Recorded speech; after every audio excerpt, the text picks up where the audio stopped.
Et salut, bienvenue dans C'est une autre histoire. On se retrouve pour un nouvel épisode de Tu vois le tableau au musée d'art et d'histoire de Genève. Si vous n'avez pas vu les deux précédents épisodes qu'on a tournés ici, vous pouvez cliquer là et là pour y remédier.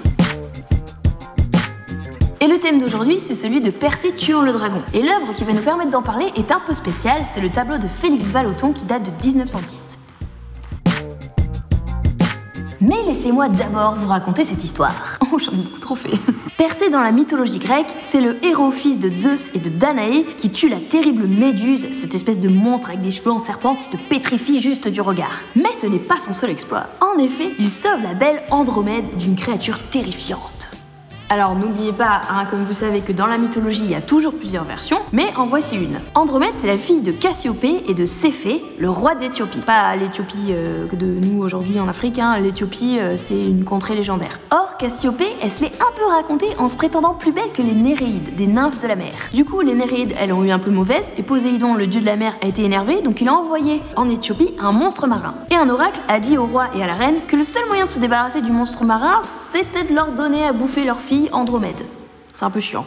Mais c'est ce que les parents ont fait, ouais. Merci maman pour ton orgueil et merci papa de la suivre bêtement. Donc Andromède se retrouve enchaîné à un rocher pour donner en pâture au monstre.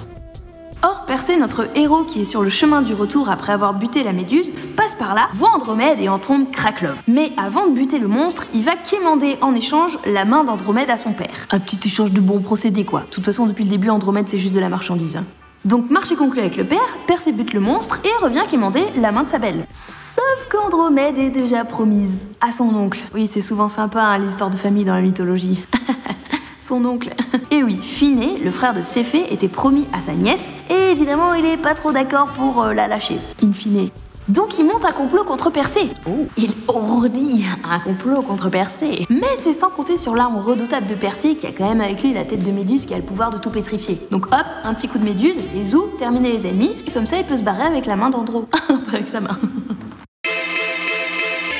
Donc ça c'est la version du mythe telle qu'elle est racontée par Apollodore. Mais comme je vous ai dit, il y a plusieurs versions, des fois suivant les traductions ça varie un peu, et des fois on parle pas de monstre marin, on parle plutôt de dragon. Vallotton, lui, dans le titre, a gardé le dragon, le mot dragon, mais c'est plutôt un crocodile qu'il a représenté. Donc on est assez dans l'esprit du monstre marin, mais vous voyez que le crocodile il a l'air un peu de se marrer, il a l'air un peu de rigoler quoi. Bon, il y a quand même un peu de sang, peut-être qu'il rigole pas tant que ça, mais... Peut-être que c'est pas un monstre marin, mais que c'est un monstre marrant.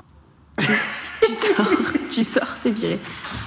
Et ce tableau, il a fait scandale à l'époque parce qu'il casse les codes de représentation de ce mythe, de la mythologie en général, on est loin des sublimes corps grecs, et il tourne complètement Persée en ridicule. Il est là tout nu à se battre avec un pauvre bâton, il est tout rougeau, avec ses muscles exagérés. Normalement, Persée, il a plein d'accessoires pour le reconnaître. Pour affronter la Méduse, les dieux lui ont donné plein de trucs. Il a eu notamment un casque ailé qui le rend invisible, des sandales ailées qui permettent de voler, une épée courbée pour couper la tête de la Méduse, un bouclier miroir pour pas la regarder directement en face, etc. Donc normalement il est plutôt équipé. D'habitude Persée on le reconnaît avec son casque et ses sandales au moins. Là il est tout dépouillé, tout nu, avec juste sa petite moustache d'époque, dans une position athlétique mais plutôt ridicule vu qu'il a l'air de juste un peu chatouiller le crocodile avec son bâton. Un bâton, pas une épée quoi. Et puis surtout faut voir la réaction d'Andromède.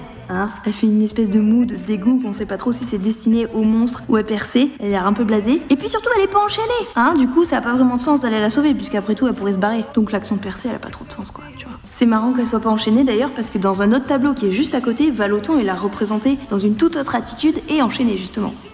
On dirait un peu qu'elle fait caca. Bref, c'est un tableau qui renouvelle le genre et qui a fait débat à l'époque pour ça. Mais sachez que normalement, quand vous croisez la scène de Persée terrassant le dragon, vous devez trouver un Persée tout équipé et surtout une Andromède enchaînée. Et attention de ne pas confondre parce que dans l'histoire de l'art, il y a plein d'autres personnages qui terrassent des dragons ou des monstres marins. Par exemple, je vous renvoie à la vidéo sur Saint-Michel où vous avez aussi Saint-Georges. Et voilà, c'est la fin de cet épisode. S'il vous a plu, n'hésitez pas à le partager et on se retrouve la prochaine fois pour le dernier épisode au musée d'art et d'histoire de Genève.